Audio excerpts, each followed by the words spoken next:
অর্থাৎ 30-এর সকল ভক্তবৃন্দের জন্য। জয় জগন্নাথ।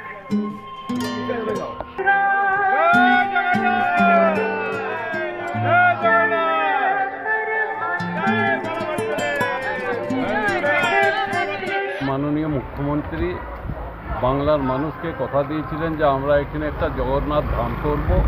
সেই জগন্নাথ ধামটা আমাদের উপহারটা আজকে দিয়েছেন। আজ 30শে এপ্রিল এটার ওপেনিং, যে টাইমটায় এখানে ওপেনিং হচ্ছে দীঘায়, আমরা সে টাইমটায় এখানেও করলাম 17 নম্বর ওয়ার্ড থেকে। 17 নম্বর ওয়ার্ডের প্রতিটি লোক এতে খুব আনন্দ, খুব খুশি হয়েছে। এবং আমাদের পশ্চিমবঙ্গের মাননীয় মুখ্যমন্ত্রী কথা দেয়, কথা রাখে। আমাদেরকে বলেছিলেন পশ্চিমবঙ্গের বাসীকে জগন্নাথ ধাম আমাদেরকে উপহার, সেটা আজকে 30শে এপ্রিল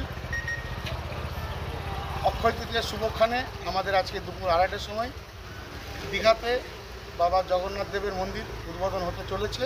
তার সঙ্গে সেই সময় আমরাও এখানে বাবা জগন্নাথ দেবের পুজো করে আরাধনা করে মানুষকে প্রসাদ খাইয়ে মিষ্টি মুখ করে সেটাকে আমরা আরও আনন্দময় করে তুললাম।